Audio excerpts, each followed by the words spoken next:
அடிகளார் கணியம். இப்ப நீங்க மெஸ்மரிசம் சொல்றீங்களா, யோக அறிதுயல், அப்புறம் இன்னொன்று யாரும் மேலை நாட்டு அறிவியல் செய்த டெலிபதி, தொலைவில் உணர்தல். இந்த மூணு பத்தி ஒரு சிறு குறிப்பை நான் விளக்க, ஏன்னா அவருடைய வாழ்க்கை வரலாறு நான் குறிப்பிட விரும்புகின்றேன். டெலிபதி, தொலைவில் உணர்தல். இது எப்படின்னா, இப்ப நம்ம ஒருத்தர் எதிர்பார்த்துக்கிட்டு இருப்போம், யாரும் நம்ம அம்மாவே பிரியாவே எதிர்பார்த்துக்கிட்டு இருக்கேன். அந்த வாய்ப்பு இருக்கிறது என்றால் சில பேருக்கு இல்லை, எல்லோரும் ஒரு சிலர்கள். அது அடியல் மகள் நீலாம்பியருக்கும் அந்த வாய்ப்பு ஏற்பட்டோம். இன்னொன்று திருவள்ளுவர் ஆண்டு இல்லையா? இப்போ மலையாளிக்கு கொல்லம் இருக்கு, ஆந்திரர்களுக்கு விசாகன் ஒரு ஆண்டு இருக்கு, ஒவ்வொருத்தருக்கும் ஆண்டு இருக்கு. தமிழர்களுக்கு ஆண்டுலே அவர்கள் என்ன பண்ணாங்கன்னா அந்த வடமொழி ஆண்டை தான் கொண்டாடுகிறார்கள். 60 ஆண்டு என்பது திரும்பி திரும்பி வருவது.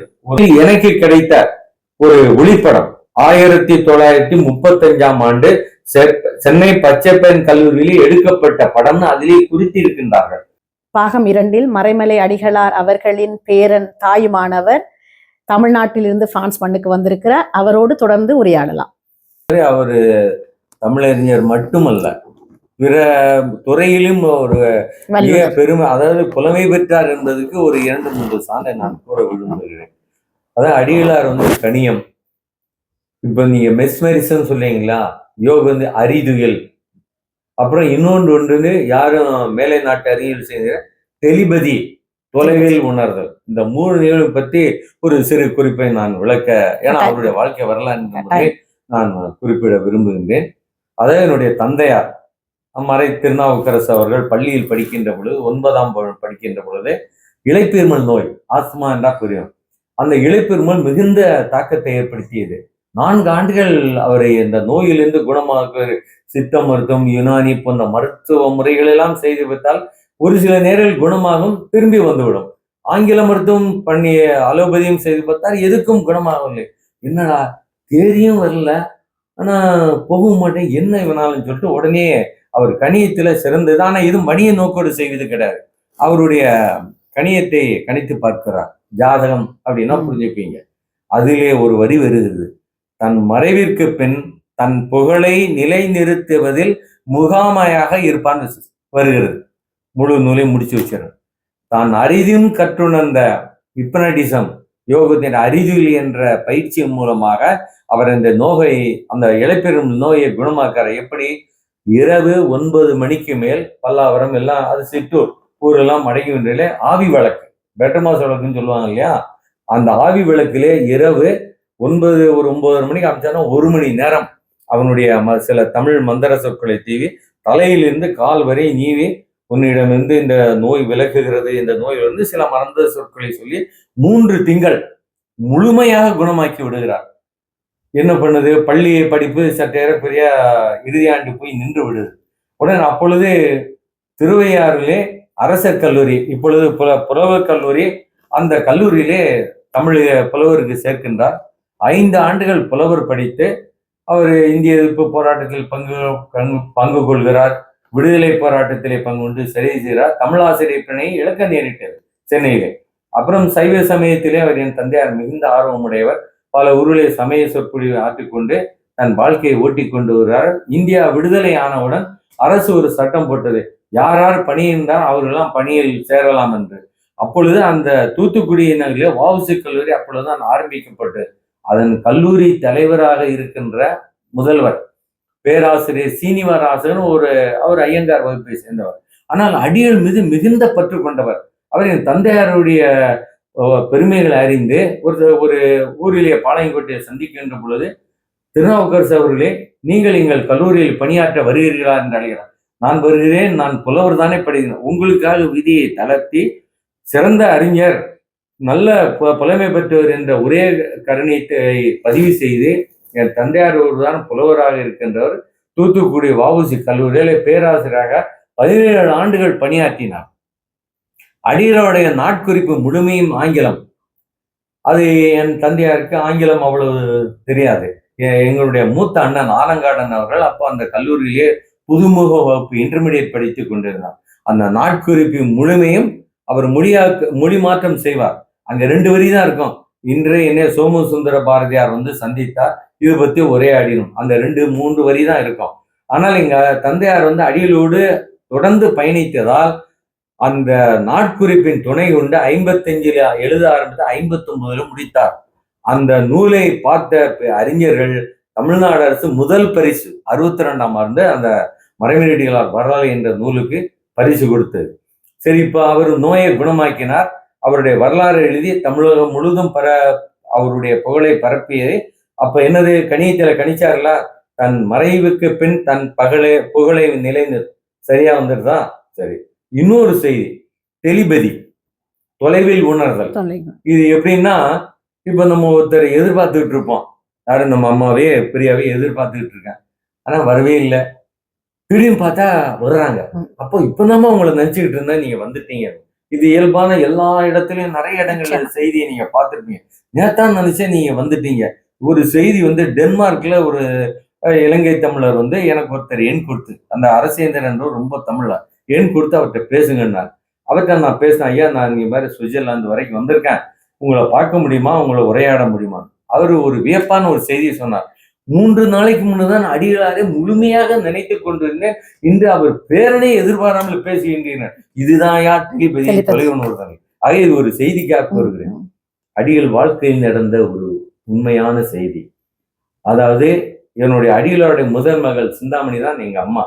எங்க தந்தையார் வந்து அக்கா மகளை தான் திருமணம் செய்து கொண்டார். இது ஒரு செய்தியாக சொல்லிவிட்டு, அதாவது இந்த டெலிபதி, தொலைவில் உணர்தல் என்பதற்கு ஒரு வரலாற்று பதிவை நான் கூற விழைகிறேன். அதாவது பெண்கள் அனைவரும் மனமுடித்து நலமாக இருக்க வேண்டும் எல்லோரும் வாழ்த்துகிறார்கள். ஆனா எல்லோருக்கும் அந்த வாய்ப்பு இருக்கிறது என்றால் சில பேருக்கு இல்லை. எல்லோரும் ஒரு சிலருக்கு. அது அடிகளின் மகள் நீலாம்பியருக்கும் அந்த வாய்ப்பு ஏற்பட்டோம். சென்னையில் இருந்து கரூர் சற்று ஏறக்குறைய 300 மைல் என்று சொல்றார்கள். இப்பொழுது அது கிலோமீட்டர்ல 350 வரும். அங்கே மனம் முடித்தே கொடுத்து விடார்கள். அவர் தொடர்வண்டி நிலைய எழுத்தார். என்ன பண்ணுவது, பெண்களுக்கு வந்து எல்லாருக்குமே இனிமையான வாழ்க்கை அமையும் சொல்ல முடியாது. மிக அழகான தோற்றமுடையவன்னு எங்க அம்மா சொல்லியிருக்காங்க, எங்க அப்பா சொல்லியிருக்காங்க. அந்த பருவ இதுல திருமணம் முடித்து விட்டார்கள். வாழ்க்கை இனிதாக செல்லவில்லை. 3 குழந்தைகள் பிறந்து விட்டார்கள். இவர்கள் பல்லாவரத்துக்கும், அதாவது அடிகள் தன் தந்தை இல்லத்துக்கும் தாய் இல்லத்துக்கும் வர முடியாத ஒரு சூழல், இவர்களும் சென்று பார்க்க முடியாத ஒரு சூழல். கடித போக்குவரத்து தான் மற்ற அன்பர்கள் போற வர்ற சில உறவினர்கள் சொல்வதுண்டு. அப்பொழுது சிந்தாமனுடைய வாழ்க்கை பல இன்னல் இடர்பாடுகள் நிறைந்ததாகிவிட்டது. அப்பொழுது மகள் நினைக்கிறாள், என் தந்தை வீட்டில் எவ்வளவு மகிழ்ச்சியாக வாழ்ந்தேன், இன்று இப்படி ஆகிவிட்டதே என்று. அம்மா நினைக்கிறார், என் மகளை அழகாக நம்ம இப்படி வளர்த்து அவளுக்கு திருமணம் செய்து கொடுத்தோமே, இப்படி அவள் வாழ்க்கை வந்து இன்னலும் இடர்பாடும் துன்பமயமாக இருக்கிறது என்று என் பாட்டி சௌந்தரவல்லி எண்ணி மனதால் அழுகிறாள். மகளும் என்ன நினைக்கின்றாள், ஏன்னா அப்பொழுது வந்து எந்தவித தொலைபேசி எல்லாம் அவ்வளவு எளிதாக இல்லை. கடிதம் போனாலும் வீட்டில் இருக்கின்ற அவர் பார்த்து விட்டு தான் போகும். அது மாதிரி எல்லா இடத்திலுமே இடர்பாடுகள் நிறைந்தது. அம்மாவை பற்றி இவர் புழுங்குகிறார். அப்பொழுது ஒரு நாள் இரவு 8:30 மணி இருக்கும். பல்லாவரத்திலே என்னுடைய தந்தையார் பிள்ளைகள் எல்லாம் படித்து கொண்டிருக்கிறார். அடிகள் ஆய்வு பண்ணி கொண்டிருக்கிறார். அப்பொழுது என்னுடைய பாட்டி வந்து ஓய்வினர். அடிகளாருக்கு சமையல் வந்து அப்பப்போ புதுமையாக செய்து சாப்பிட வேண்டும். மதியம் செய்ததை இரவு சாப்பிட மாட்டார். அதனால 8:30 மணிக்கு ஓய்வு எடுத்து 9 மணிக்கே அடிகளாருக்கு செய்வார். அப்போ திடீரென்று சௌந்தரவல்லி அழுகிறார், ஐயோ என் மகள் போய்விட்டால் சிந்தாமணி என்று அழுகிறாள். உடனே எல்லாரும் மூடிந்து, என்னாச்சு, என் மகள் சிந்தாமணி போய்விட்டால், எனக்கு இப்பொழுதுதான் நான் என் வாழ்க்கை வெறுத்து விட்டதம்மா, நான் மேலுலகம் போகிறேன் அப்படின்னு அவர் சொல்லிவிட்டு இப்பொழுதுதான் போனான் சொல்லி துடிக்கிறார்கள். உடனே எல்லாரும் சமாதானப்பட்டால் யாரையும் கேட்பதாக அடிகளாருக்கு தெரியும் சில செய்திகள் இது போல் நடப்பது என்று. இருந்தாலும் எல்லாரும் மன அமைதிப்பட்டு இவங்க இரவெல்லாம் எங்கள் பாட்டி அழுது கொண்டு இருக்கின்றார்கள். காலையில் 5 மணி வாயிற்கதக்காரன் தட்டுகிறான். ஐயோ வந்து விட்டதே தந்தை தொலைவெறின் போய் என் தந்தையார் மற்றவெல்லாம் அழைத்து வருகிறார். Chintamani express night 8:30. எப்படி வருகிறது? அதே நேரம் இவ்வளவு வந்தது. அதாவது நாம் நினைக்கின்ற செய்திகளை, ஒரு அழுத்தமான உறவுகளை, நம்மளை சார்ந்த தாயோ தந்தையோ இல்ல வேண்டியவரோ அவர்களும் அதே நிலையில் சந்திக்கும் நினைவெளிகள் ஒன்றை ஒன்று சந்திக்கின்ற. இது அவ்வளவு எளிதாக இல்லை. 100 கோடியில ஒருத்தருக்கு கிடைச்சாலே மிக மிக அருமை. அவ்வளவு எளிதாக யாரும் கிடைப்பதில்லை. அந்த அதுக்குத்தான் டெலிபதி என்ற பெயர். காலையில வருது தொலைவில் 8:30 மணிக்கு சிந்தாமணி எக்ஸ்பயர்ட். இதுதான் டெலிபதி, தொலைவில் உணர்தல். இது ஒரு வாழ்வினுடைய மிக கடினமான ஒரு சூழலில் இருவரும் ஒரே நிலையில் சிந்தித்துக் கொண்டிருக்கும் பொழுதுதான் இது ஏற்படும். அது எளிமையாக யாரும் ஏற்படாது என்பது அடிகள் வாழ்க்கையிலே டெலிபதி, தொலைவில் உணர்வு. இந்த செய்தியை எங்க அம்மா பலமுறை கூறியிருக்கின்றார்கள். என் தந்தையும் நாங்கள் சிறுபிள்ளையார் கூறியிருக்கிறார்கள். இது ரெண்டும் அடிகளார் வாழ்க்கையில் நடந்த ஒரு நிகழ்வு. இன்னொன்று திருவள்ளுவர் ஆண்டு இல்லையா? இப்போ மலையாளிக்கு கொல்லம் இருக்கு, ஆந்திரர்களுக்கு விசாகன் ஒரு ஆண்டு இருக்கு, ஒவ்வொருத்தருக்கும் ஆண்டு இருக்கு. தமிழர்களுக்கு ஆண்டிலே அவர்கள் என்ன பண்ணாங்கன்னா அந்த வடமொழி ஆண்டை தான் கொண்டாடுகிறார்கள். 60 ஆண்டு என்பது திரும்பி திரும்பி வருவது. ஒரு மாந்தன் 100 ஆண்டுகள் வாழலாம் என்பது இயற்கை. ஆனால் இடையில எப்படி வேணாலும் அவன் மரணம் அடையலாம். ஆனால் இந்த 60 ஆண்டு தமிழ் பெயரை பார்த்தீங்கன்னா வரது திரும்பி திரும்பி தமிழ் பெயரை எதுவுமே கிடையாது. தமிழாண்டு நீங்க அந்த வடமொழி சித்திரை வேணும்னு சொல்லி நிறைய பேர் போடுறாங்க. அந்த ஆண்டுகள் எதுவுமே தமிழ் சொற்கள் இல்லை. அப்பொழுதுதான் அடிகளார் என்ன பண்றார், ஒரு 500 தமிழறிஞர்கள் ஒன்றாக கூடி தமிழர்களுக்கு என்று ஒரு ஆண்டு வேண்டும், அது திருவள்ளுவர் பிறப்பதற்கு 31 ஆண்டுகள் முன்பு என்று 1935ஆம் ஆண்டு. ஏன்னா 19, 21 நிறைய பேர் சொன்னாங்க. ஆனா அந்த 2 காலகட்டத்திலும் அடிகளார் இலங்கையிலே பொலிவார்த்தை சென்றிருக்கின்றார். யாழ்ப்பாணம், கொண்டி, இலங்கையெல்லாம் போயிட்டு வந்திருக்கின்றார். ஆனால் அண்மையில் எனக்கு கிடைத்த ஒரு ஒளிப்படம் 1935ஆம் ஆண்டு சென்னை பச்சைப்பயன் கல்லூரியிலே எடுக்கப்பட்ட படம்னு அதிலே குறித்திருக்கின்றார்கள். அதுல திருவிக்கா, முத்தமிழ் காவலர் கே.அப்ப. விஸ்வநாதம், நமச்சிவாயமுறை போன்ற பெரிய சான்றோர்கள்லாம் அதுல கலந்து கொண்டு உரையாற்றி இருக்கின்றார்கள். அதாவது தமிழருக்கு என்று ஒரு ஆண்டு என்பதை தூய தமிழர் சுரவம் தமிழர் ஆண்டு என்று கணக்கிடுகிறார்கள். அதுக்கு அடுத்த நாளை திருவள்ளுவர் ஆண்டு. திருவள்ளுவர் ஆண்டை நடுவாக வைத்துதான் தமிழர்கள் அந்த ஆண்டு கணக்கீடை கொள்ள வேண்டும் என்கிறார்கள். அது கலைஞர் கருணாநிதி காலத்திலே கொண்டு வந்தார்கள். அதை நடைமுறைப்படுத்தியவர் மாக்கோ ராமச்சந்திரன், எம்.ஜி. ராமச்சந்திரன் என்பவர் தான் நடைமுறைப்படுத்தினார். அதுதான் இருக்கின்றது. ஆனால் இப்பொழுது அரசியல் சூழலே சில மாற்றங்களோடு இருக்கின்றது. ஆனால் இப்போ அம்மா சொன்ன போல மாணவர்களுக்கு ஒரு செய்தி கேட்டீர்கள் இல்லையா? அந்த செய்தி அவர் என்னன்னா, சிறுவருக்கான செந்தமிழ், இளைஞருக்கான இன்றமிழ்னு சொல்லி ஒரு அருமையான நூல் எழுதியிருந்தாருமா. இப்போ மலைன்னா எல்லாரும் சரி ஒரு மலைன்னு பார்ப்பீங்க. மலையில எத்தனை விதமான மலைகள் இருக்கின்றது அப்படின்றத ஒரு அருமையான தன்னுடைய நூல்ல விளக்கி இருக்கின்றார். அதாவது மலை என்பதற்கு பொருள் வலிமை, மல், கல். அதாவது அந்த வலிமை பொருந்தியது மலை என. மலையிலெல்லாம் பெரும்பாலும் கருங்கல்லான ஆனது இல்லையா? அதே மாதிரி மலையில மலைக்கு மிகவும் உயரமான மலை ஓங்கல், பிறங்கல், பொற்பு, வெறுப்பு என்றும் ஓரிடத்தில் நீண்ட ஒரு மலை என்றால் ஓங்கல், பிறங்கல், வெறுப்பு, பெருப்பு என்றோடு மட்டுமல்லாமல் குறுக்கே வளர்ந்து நீண்டு கிடக்கும் மலையை விலங்கல். அந்த மலைக்கு விலங்கல் என்றும் ஒன்றோடு ஒன்று சில மலைகள் அது அடுக்கல். மலைகளுக்கு அப்படி பெயர் வைத்திருக்கின்றார். அதே போல இப்ப நம்ம எதிரொலி செய்யறோம் இல்லையா, சிலம்பு. இது போன்று மலைகளுக்கெல்லாம் மாணவர்களுக்கும் அறிந்து கொள்ள வேண்டும் என்பதால் சிறுவருக்கான செந்தமிழ், இளைஞருக்கான இன்றமிழ் என்ற அந்த நூலிலே அவர் மாணவர்களுக்கும் குறிப்பிட்டிருக்கின்றார்.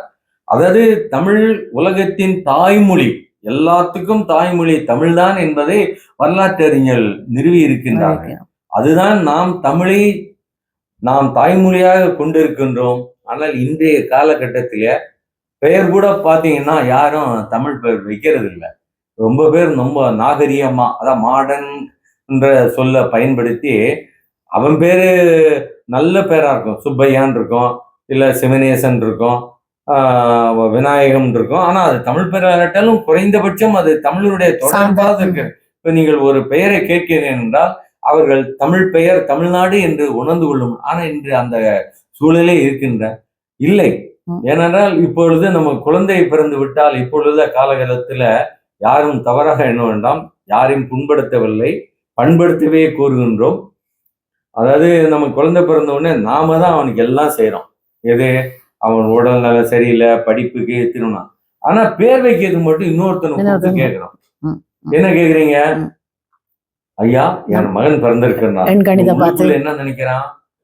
அலெக்சாண்டர் மாதிரி இவனை உருவாக்கிறான், பெரிய ஆளு, இல்ல பெரிய மாமனிதர், ராஜராஜ சோழன் இவன் தன்னை நினைச்சுக்கிட்டு அந்த மகனை பண்ணுவான், ஒரு நல்ல பேர் சொல்லுங்க அப்படின்னு அவர் நுணுக்கமாக என்ன பண்ணுவார் என்றால் தமிழ் பேர் சொல்ல மாட்டார். அப்படின்னு வருவார். ஆதி வருது, அப்ப ஆதின்னு பேர் வைக்க முடியாது. இப்ப கூட என்ன சேர்க்கலாம்? ஆதி லிங்கம், ஆதி கேசவன், ஆதிகேசவன். ஆதிகேசவன் பொருள் யாருக்கா தெரியுமா? ஆதினா என்னது? பழைய. கேசன் என்னது? மயிறு. தமிழ்ல மயிறு, முடி. பழைய மயிரான் மகனே யாராவது கூடுவீங்களா? கூட மாட்டீங்க. அது மாதிரி பொருள் தெரியாம நம்ம பேரை வைத்துக் கொண்டு இருக்கின்றோம். சௌபாகிய விதினா கொளுத்த பன்றின்னு அர்த்தம், நம்ம வச்சுக்கிட்டு இருக்கோம். பெண் பிறந்தா என்ன பண்ணுவான்? பெண் பிறந்திருக்கா பாருங்க, ரொம்ப நல்லா இருக்க, நல்ல நேரத்துல பிறந்திருக்கான், சுபிக்ஷமா இருப்பான்றான், சுபிக்ஷா அப்படின்றான். சுபின்னா என்ன? நல்ல. பிக்ஷா என்ன? பிச்சைக்காரி. நல்ல பிச்சைக்காரி மகளே வரியா வந்து சாப்பிடு இல்லைங்களா? அதனால தமிழர்கள் பொருள் தெரிந்து பெயர் வைக்க வேண்டும். ஏன்னா நாம் ஒரு பெரிய இனம்ங்க. தமிழ் இனம்ன்றது உலகத்திலே மூத்த இனம். தொல்காப்பியர் 3500 ஆண்டுகளுக்கு முன்னே இந்த மொழி கலப்பு பத்தி எழுதியிருக்கின்றார். வடசொற் கிளவி வடவெழு தொரியீர் எழுத்தோடு புணர்ந்த சொல்லாகுமேன்றார். அதாவது அந்த வட சொற்களை நாம் நீக்கி பேச வேண்டும், பெயர் சொல் கூட வரக்கூடாது என்கிறார். எழுதும்போது கூட இப்ப தாஸ் அப்படின்னு நம்ம வைக்கிறோம். சுபாஷ் சந்திர போஸ் தாஸ்ன்னு யாரோ ஒருத்தர் நண்பர்ல வைக்கிறோம். தாஸ் இஸ் வட சொல்ல, தாசு இஸ் எடுக்க வேண்டும். ஜெகநாதன், சகநாதன். அதை ஒலி குறிப்பை வைத்துக் கொள்ளலாம், எழுத்து குறிப்பை ச என்று மாற்றிக்கொள்ள வேண்டும் என்று தொல்காப்பியர் 3000 ஆண்டுக்கு முன்னாலே எழுதிவிட்டார். அப்பொழுது புத்தர் பேசிய சந்தேச மொழி, கிரந்தம் போன்ற மொழிகளின் கலவை இருந்தது. அதாவது சமஸ்கிருதம், சமஸ் என்றால் கூட்டு, சமஸ்தானம். அது மாதிரி கூட்டினுடைய கலவிதான் சமஸ்கிருதம். நாம் அதை எதிர்க்கவில்லை. ஆனா இந்தியாவிலே 25,000 பேர் பேசுகிறார்கள், அதுக்கு கோடான கோடி தொகை ஒதுக்குகிறார்கள். ஆனால் உலகம் முழுதும் விரவி இருக்கின்ற உலகின் சிறந்த தமிழ் முதல் அறநூலான திருவள்ளுவர், பிறப்புக்கும் எல்லா உயிர்க்கும், இதை விட யாரும் எழுதியிருக்கவே முடியாது. எவ்வளவு அருமையான நூல் பாருங்க. திருக்குறள் தமிழ்ல இருக்குதான் நாம தமிழ்னு நம்ம பெருமைப்படுறோம். அது மாதிரி பல சங்க இலக்கிய நூல்கள் எல்லாம் இருக்கின்றன. அந்த நூல்களை தமிழில் சிறப்பாக கையாண்டு இருக்கின்றார்கள். நாம அதெல்லாம் படிக்கிறது இல்லை, கேட்கறது இல்லை. நம்ம காலத்தின் ஓட்டத்தில் இப்பொழுது ஆங்கில மொழி இயல்பான ஒன்று. இன்றைக்கு வாழ்வியல் வளத்திற்காக எந்த மொழியும் கற்றுக்கொள்ளலாம். ஆனால் தாய் நமது மொழி. எந்த புரட்சி தலைவர் கூட ஒரு படத்துல போடார், விழி போல எண்ணி நாம் மொழி காக்க வேண்டும் சொன்னாரா இல்லையா? விழி போல எண்ணி மொழி காக்க வேண்டும். இதே சொல்லதான் அதற்கு முன்பே மொழி போராளி இலக்குவனார் சொன்னார், விழியும் மொழியே ஒன்றே என்றார். அதனால விழியும் மொழியும் ஒன்றே. அவர் பேராசிரியராக திருநெல்வேலியை பணியாற்றின பொழுது, அப்பொழுது மாணவர்கள் எல்லாம் வருகை பதிவேடு அதை அட்டண்டன்ஸ் எடுக்கும்போது பிரசன்ட் சார் ஆஜே சொல்லுவாங்க. உள்ளேன் ஐயா என்ற மாற்றிய சொல் இலக்குவனார் கொண்டு வந்த சொல். அது மாதிரி ஒரு தனித்தமிழ் இயக்கம் அதான் இந்த தனித்தமிழ் இயக்க வேறும் விழுதுகளும் என்ற நூல் ஒரு இயக்கம் வெற்றி பெற வேண்டும் என்றால் அந்த இயக்கத்தை பின்தொடர்பவர்கள் அதை முன்னெடுத்து செல்ல வேண்டும். அந்த வகையிலே நீலாம்பியார் வேர் சொல்ல ஆய்வறிஞர் பாவாணர், அவருக்கு பேர் பாவாணர் எப்படிமா கவிவாணர்னு பட்டம் கொடுத்தாங்க. கவி என்பதுக்கு தூய தமிழ் பாவேந்தர், பாரதிதாசன் சொல்லும். அதனால பாவாணர் மாற்றிக்கொண்டு வேர் சொல் ஆய்வு அறிஞர். இவரெல்லாம் அடிகளாருடைய இயக்கத்தை அவர் செடியாய் வளர்த்தார். இவர் மரமாக அதை வளர்த்த பெருமை மொழி ஞாயிறு பாவாணியருக்கு. முத்தமிழ் காவலர் அவர் முத்தமிழையும் கற்றறிந்தார். ஆனால் பயிர் மாற்றம் இல்லாவிட்டாலும் அடிகளாரை தன் வாழ்க்கையில் தலைமை குருவாக கொண்டு தமிழ் இயக்கத்துக்காக தொண்டாற்றியவர். இதனுடைய தந்தையார் பேராசிரியர் மதி திருநாவுக்கரசு. இவர் பொன்னம்பலனார் என் அப்பா. இவரு இலக்கம் 3 பேரும் புலவர் கல்லூரியை படித்தார்கள். இவருடைய இயற்பெயர் கனக சபை. அடிகளுடைய மாணவராக அடிக்கடி வீட்டுக்கு வந்தார். கனகம் என்றால் பொன், அம்பலம், பொன்னம்பலம் என்று மாற்றி விட்டார். பிறகு பெரியாரிடத்தில் ஏற்பட்ட கரணியமாக கருஞ்சட்டை தமிழர் என்று ஒரு இயற்பெயர் கனக சபை இருந்தால் பொன்னம்பலம் என்று மாற்றிக்கொண்டார். உங்களுக்கு பாவேந்தரை பத்தி நன்றாக தெரியும். தமிழுக்கு தொண்டு செய்வோம் சாவதில்லை. இவர் அண்ணல் தங்கோ, இவர் ஒரு தமிழ் அறிஞர். இவருடைய இயற்பெயர் ஜெகநாதன். தனித்தமிழ் ஆக ஒரு தாக்கத்திற்கான தன் பெயரை அண்ணல் தங்கோ என்று மாற்றிக்கொண்ட ஒரு பேரறிஞர், விடுதலை போராட்ட வீரர். இவர் கேள்விப்பட்டிருக்கீங்க. இவர் பெயர் துரை மாணிக்கம். அந்த தமிழ் இயக்கத்தின் கரணியமாக பெருஞ்சித்தனார் என்று பெயரை மாற்றிக்கொண்டு இறுதி வரை தனித்தமிழுக்காகவும் தமிழ் மொழிக்காகவும் போராடிய மாபெரும் அறிஞர் பாவர்கள் பெருஞ்சித்தனார். அடுத்தது இலக்கோனா, இலட்சுமணன் என்பதை இலக்கோனார் என்று மாற்றிக்கொண்டவர். சமூக நோக்கிலே பெரியாரையும் மொழி நோக்கிலே அடிகளாரையும் தலைமை குருவாக கொண்டு பணியாற்றியவர். இது சிறப்பென்றால் இவர் மகனுக்கு மறைமலை என்று பெயரே இட்டார். ஒரு மகனுக்கு பேர் அந்த அளவுக்கு மொழியின் அடிகளார் மீது பற்று கொண்டவர். இவர் நன்னன். இவருடைய இயற்பெயர் திருஞான சம்பந்தன். அண்ணாமலை பல்கலைக்கழகத்தில் அடிகளார் பொழிவாற்றுகின்ற பொழுது தன் பெயரை நன்னன் என்று மாற்றிக்கொண்டார். அந்த கல்லூரியில் இப்ப இந்த ராமையா அன்பழகனானார். நாராயணசாமி நெடுஞ்செழியனார். இவர் இளவரசு. இவர் பேர் பிச்சை. தூய தமிழின் தாக்கத்திற்கு காரணமாக இளவரசை மாற்றிக்கொண்டார். இவர் நம்ம பெருஞ்சித்தனாரோட மருகர். சுவாமிநாதன் அடிகள் நூல் முழுமையும் பயின்று அடிகளார் மிகுந்த பற்று கொண்டவர். தூய தமிழிலே இறைக்குறான் மாற்றிக்கொண்டார். தமிழ் குடிமகன் தெரியும். இவர் பேர் சாத்தையா. தமிழிலே தூய தமிழிலே தமிழ் குடிமகன் மாற்றிக்கொண்டார். இவர் அந்த ஆலமரமா போட்டிருக்காங்க அடிகளார். அந்த விழுதுகளாக, ஒரு மரம் தாங்குவது விழுதுகள், அந்த விழுதுகளாக இவ்வளவு 13 தமிழறிஞர்களை நான் இயன்ற அளவுக்கு அவருடைய வாழ்க்கை சுருக்கத்தை நான் இங்கே கொடுத்திருக்கின்றேன். நாட்குறிப்பேடு அடிகளுடைய நூல் முழுமையும் ஆங்கிலம். அதாவது பிரெஞ்சு புதுவை மாநிலத்திலே ஆனந்தரங்கம் பிள்ளை என்பவர் நாட்குறிப்பு எழுதினார். அதை வைத்துதான் பின்னாளில் அது ஆங்கிலத்திலே மொழிபெயர்க்கப்பட்டு 1 நூற்றாண்டுக்கு பிறகுதான் தமிழிலே ஆனந்தரங்கம் பிள்ளை நாட்குறிப்பு என்று வந்தது. ஆனால் இவருடைய நாட்குறிப்பு ஆங்கிலமாக இருந்து தமிழ்நாட்டிலே நான் அறிந்த வரையில், எனக்கு தெரிந்த வரையில், அடிகளாருடைய நாட்குறிப்பு மொழியும் அந்த இலக்கிய வரலாறோடு இணைந்தது. தன் மறைவு காலத்திலே ஒரு வார்த்தையை குறிப்பிடுகின்றார். இன்று வி.வே. ராமசாமி நாயக்கரும் ஆடலரசும் என்னிடம் வந்தார்கள். 1 மணி நேரம் பேசிக் கொண்டிருந்தோம். இந்த நாட்குறிப்புல ஒரு செய்தி, 2 செய்தி. அதாவது இவருக்கு மனம் முடிக்கிறார்கள். மனம் முடிக்கும்போது இவர் நல்ல வண்ணமயம், நல்ல உயரம், இவர் நல்ல கல்வி தகுதி உடையவர். இவருடைய பாட்டி ஒன்று விட்ட மாமன் மகள். அவர் கார்மேகனுக்கு வண்ணத்தில் சொந்தக்காரி. கார்மேகனுக்கு வண்ணத்தில் ஆனா வள்ளியோடும் அழகான பெண். என் அடிகளாருக்கு அப்ப நிறைய மனம் முடிக்க தொகையோடு வருகிறார்கள். ஆனால் இவரோ அவர் மாமன் மகள் ஏழ்மையோடு எனக்கு அவள் தான் வேண்டும் என்று சொல்லுகிறார். சரி, திருமணம் பண்ணி வைக்கின்றேன். அப்படி என்றால் எனக்கு ஒரு வேண்டுகோள், நான் கேட்கின்ற நூலை வாங்கி கொடுத்தால் நான் மனம் முடிக்கின்றேன். அப்ப அந்த காலத்துல 30 ரூபாய்க்குள்ள இருக்கு. இன்னைக்கு அது 30,000. அந்த நூல்கள்லாம் வாங்கி கொடுத்த பின்புதான் மனம் முடித்தார் என்ற வரலாற்று பதிவு. இன்னொன்று, தான் சேர்த்த செல்வத்தில் 60 விழுக்காடு நூல்கள், அதுல 2500 ஆங்கில நூல்கள், 1500 தமிழ் நூல்கள், இன்னொரு 500 வடமொழி பிற நூல்கள். இந்த நூல்கள்லாம் வாங்கினார். இவர் நூல் வாங்கிட்டு சென்னையில போய் நூல் வாங்கிட்டு 15 கிலோ தொலைவு பலம் நூல் வாங்கிட்டு வீட்டுக்கு ரொம்ப ஆர்வமா தூக்கிட்டு வர்றார் நிறைய நூல்களை. உடனே எங்க பாட்டி கேப்பா, அவங்க ஓரளவு தான் படிச்சாங்க. சாமி, உங்களுக்கு தேவையான நூல்லாம் வாங்கிட்டு வந்தீங்க, பிள்ளைங்களுக்கு திங்கிறதுக்கு என்ன வாங்கிட்டு வந்தீங்க? அடிகளார் நினைக்கிறார், உனக்கோ அறிவு வயிற்று பசி, எனக்கோ அறிவு பசி, இறைவா நான் என்ன செய்வேன்? ஒரு நூல் வாங்கும் பொழுது நான் புது நூலை வாங்கி படிக்கவும் இறைவனுடைய பேரின்பம் அடையதான் நான் கருதினேன். அவருடைய வாழ்க்கையில் நூல் வாங்குவது அறிவின் கரு மூலதன், பொருளுக்கான முதல், அதான் அறிவிக்கான கருவி நூல்ன்ற செலவு என்று அவர் எங்கேயுமே எழுதவில்லை. இந்த நூலை நான் இன்னைக்கு 5 ரூபாய் 4 அணா இதுன்னு எழுதுவார். ஒரு நூல் வாங்குவது தமிழர்கள் தன் அறிவுக்கு மூலதனம், மூலதனம் சொன்னா தனம்ன்றது மூலத்துக்கான அறிவின் கருவுரு. ஆனால் அது செலவாக இல்லை. அவருடைய நூல்கள் முழுவதும் என்ன 5000 4000 நூல்கள் மேற்பட்டதே. பின்னாளில் மாணவர்கள், ஆராய்ச்சியாளர்கள், ஆசிரியர்கள் அதை படிக்க வேண்டும் என்றும் கருணை தான் உயிரில வந்து மறைமலடிகள் நூலகம் என்ற பெயரிலே பொதுமக்கள் பார்வைக்காக அந்த நூல்களை முழுவதும் கொடையாக வழங்கிவிட்டார் என்றால் அவர் யான் பெற்ற இன்பம் இவ்வையகம் பெருக என்ற குறிக்கோளுடன் செயல்பட்டார் என்பதை இது ஒரு செய்தி அம்மா. சிறப்பு.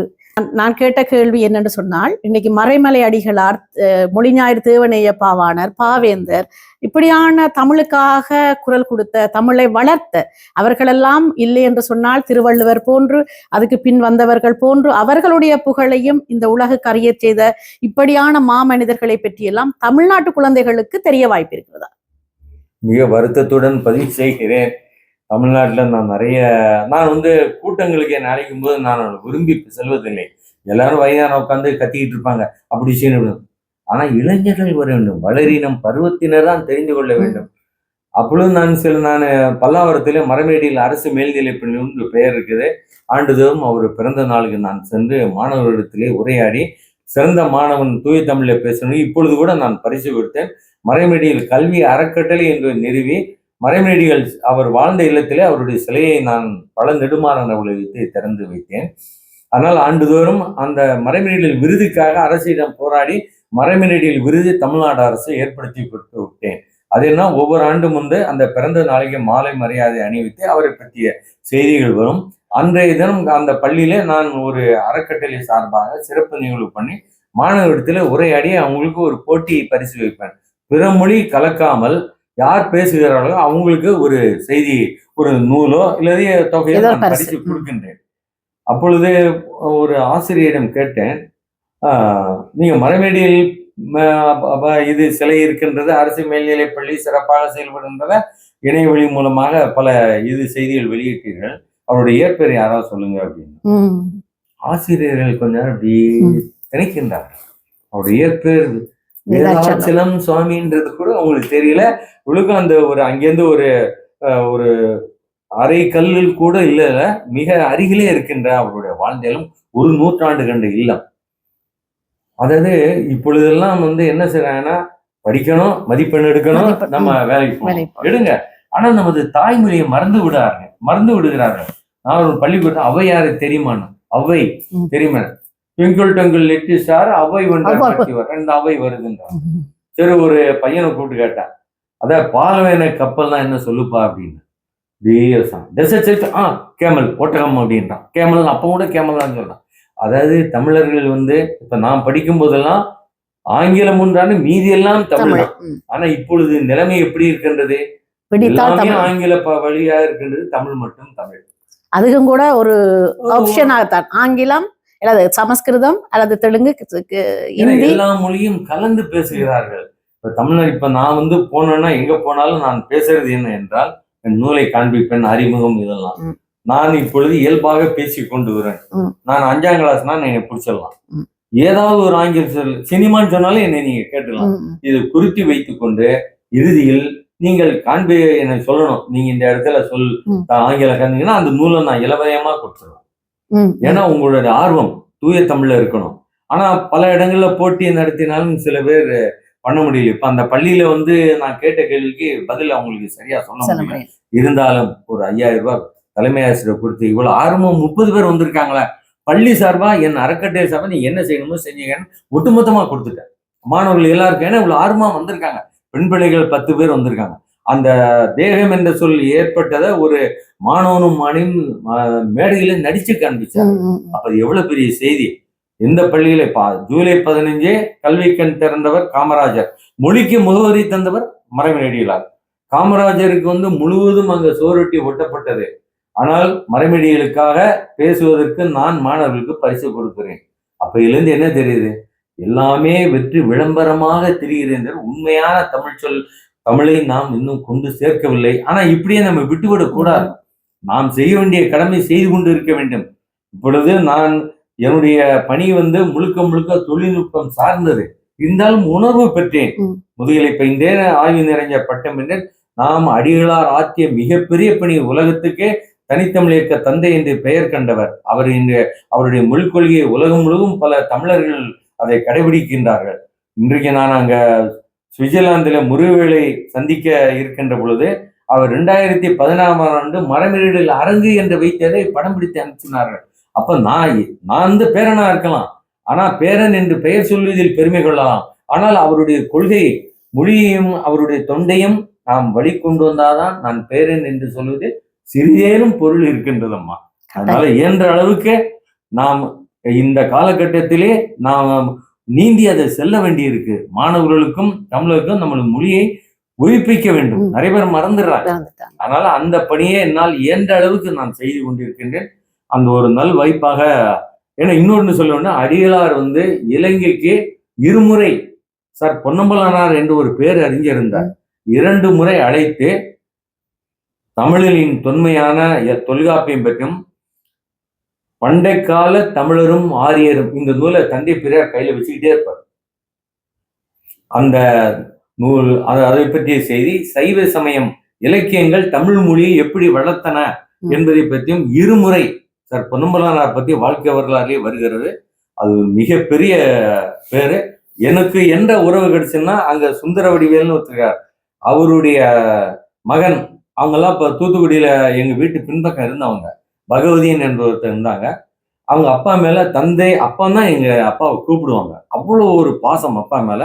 அப்போ ஒரு நாள் சென்னைக்கு வந்து அப்பாவை பார்க்கும்போது, அப்பா என் குடும்ப உறவுகள் உங்கள் மகன் மகளுக்கு யாருக்காக திருமணம் எடுத்துக்கொள்ளம்மா, என் பையன் 4 பேர் இருக்கான், யார் வேணும் எடுத்துக்கொள்ளுங்கள் என்று வெளிப்படையாக, அது ஒரு ஆர்வமாக. இலங்கை என்பது தமிழ் உறவு, ஒரு காலத்தில் சென்றவர்கள், ஆனால் தொப்புள் கூடிய உறவு அவர்கள்.